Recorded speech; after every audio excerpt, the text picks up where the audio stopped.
उसी नगर में एक धनी व्यापारी रहता था। दूर दूर तक उसका व्यापार फैला हुआ था। नगर के सभी लोग उस व्यापारी का सम्मान करते थे। इतना सब कुछ संपन्न होने के बाद भी वह व्यापारी बहुत दुखी था, क्योंकि उसका कोई पुत्र नहीं था, जिस कारण अपने मृत्यु के पश्चात व्यापार के उत्तराधिकारी की चिंता उसे हमेशा सताती रहती थी। पुत्र प्राप्ति की इच्छा से व्यापारी प्रत्येक सोमवार भगवान शिव की व्रत पूजा किया करता था और शाम के समय शिव मंदिर में जाकर शिव जी के सामने घी का दीपक जलाया करता था। उसकी भक्ति देखकर मां पार्वती प्रसन्न हो गई और भगवान शिव से उस व्यापारी की मनोकामना पूर्ण करने का निवेदन किया। भगवान शिव बोले, इस संसार में सबको उसके कर्म के अनुसार फल की प्राप्ति होती है। जो प्राणी जैसा कर्म करते हैं उन्हें वैसा ही फल प्राप्त होता है। शिवजी द्वारा समझाने के बावजूद मां पार्वती नहीं मानी और उस व्यापारी की मनोकामना पूर्ति हेतु वे शिवजी से बार बार अनुरोध करती रही। अंततः माता के आग्रह को देखकर भगवान भोलेनाथ को उस व्यापारी को पुत्र प्राप्ति का वरदान देना पड़ा। शिवजी मां पार्वती से बोले, आपके आग्रह पर मैंने पुत्र प्राप्ति का वरदान तो दे दिया, परंतु इसका ये पुत्र 16 वर्ष से अधिक समय तक जीवित नहीं रहेगा। उसी रात भगवान शिव उस व्यापारी के स्वप्न में आए और उसे पुत्र प्राप्ति का वरदान दिया और उसके पुत्र के 16 वर्ष तक जीवित रहने की भी बात बताई। भगवान के वरदान से व्यापारी को खुशी तो हुई, लेकिन पुत्र की अल्पायु की चिंता ने उस खुशी को नष्ट कर दिया। व्यापारी पहले की तरह सोमवार के दिन भगवान शिव का विधिवत व्रत करता रहा। कुछ महीनों के बाद उसके घर एक अति सुंदर बालक ने जन्म लिया और घर में खुशियां ही खुशियां भर गई। बहुत धूमधाम से पुत्र जन्म का समारोह मनाया गया, परंतु व्यापारी को पुत्र जन्म की अधिक खुशी नहीं हुई, क्योंकि उसे पुत्र की अल्पायु के रहस्य का पता था।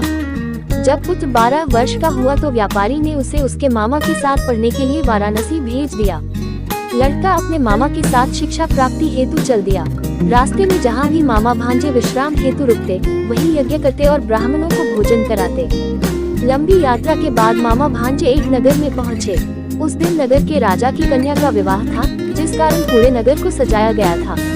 निश्चित समय पर बारात आ गई, लेकिन वर का पिता अपने बेटे के एक आंख से काने होने के कारण बहुत चिंतित था। उसे भय था कि इस बात का पता चलने पर कहीं राजा विवाह से इनकार न कर दे, इससे उसकी बदनामी भी होगी। जब वर के पिता ने व्यापारी के पुत्र को देखा तो उसके मस्तिष्क में एक विचार आया।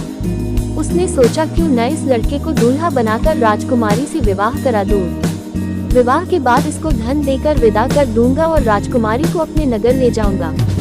वर के पिता ने लड़के के मामा से इस संबंध में बात की। मामा ने धन मिलने के लालच में वर के पिता की बात स्वीकार कर ली। लड़के को दूल्हे का वस्त्र पहनाकर राजकुमारी से विवाह कर दिया गया। राजा ने बहुत सारा धन देकर राजकुमारी को विदा किया। शादी के बाद लड़का जब राजकुमारी से साथ लौट रहा था तो वह सच नहीं छिपा सका और उसने राजकुमारी के ओढ़नी पर लिख दिया, राजकुमारी, तुम्हारा विवाह मेरे साथ हुआ था।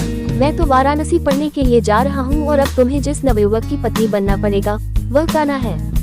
जब राजकुमारी ने अपनी ओढ़नी पर लिखा हुआ पढ़ा तो उसने कान्हे लड़के के साथ जाने से इनकार कर दिया। राजा को जब ये सब बातें पता लगी तो उसने राजकुमारी को महल में ही रख लिया। उधर लड़का अपने मामा के साथ वाराणसी पहुंच गया और गुरुकुल में पढ़ना शुरू कर दिया। जब उसकी आयु 16 वर्ष की हुई तो उसने यज्ञ किया। यज्ञ की समाप्ति पर ब्राह्मणों को भोजन कराया और खूब अन्न वस्त्र दान किए। रात को वह अपने शयन कक्ष में सो गया। शिव के वरदान के अनुसार शयनावस्था में ही उसके प्राण पखेरु उड़ गए। सूर्योदय पर मामा मृत भांजे को देखकर रोने पीटने लगा। आसपास के लोग भी एकत्र होकर दुख प्रकट करने लगे। लड़के के मामा के रोने विलाप करने के स्वर समीप से गुजरते हुए भगवान शिव और माता पार्वती जी ने भी सुने। माता पार्वती ने भगवान से कहा, प्राणनाथ, मुझे इसके रोने के स्वर सहन नहीं हो रहे। आप इस व्यक्ति के कष्ट को अवश्य दूर करें। भगवान शिव ने माता पार्वती के साथ अदृश्य रूप में समीप जाकर देखा तो भोलेनाथ माता पार्वती से बोले, ये तो उसी व्यापारी का पुत्र है जिसे मैंने 16 वर्ष की आयु का वरदान दिया था। इसकी आयु पूरी हो गई है। माँ पार्वती ने फिर भगवान शिव से निवेदन कर उस बालक को जीवन देने का आग्रह किया। माता पार्वती के आग्रह पर भगवान शिव ने उस लड़के को जीवित होने का वरदान दिया और कुछ ही पल में वह जीवित होकर उठ बैठा।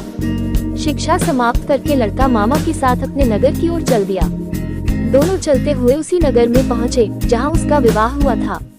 उस नगर में भी यज्ञ का आयोजन किया। समीप से गुजरते हुए नगर के राजा ने यज्ञ का आयोजन देखा और उसने तुरंत ही लड़के और उसके मामा को पहचान लिया।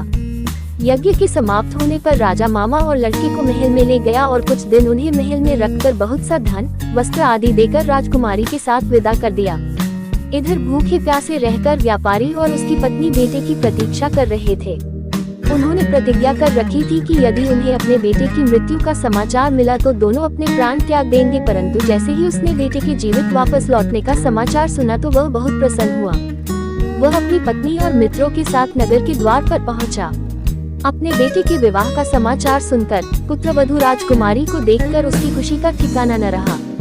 उसी रात भगवान शिव ने व्यापारी के स्वप्न में आकर कहा, हे श्रेष्ठी, मैंने तेरे सोमवार के व्रत करने और व्रत कथा सुनने से प्रसन्न होकर तेरे पुत्र को लंबी आयु प्रदान की है।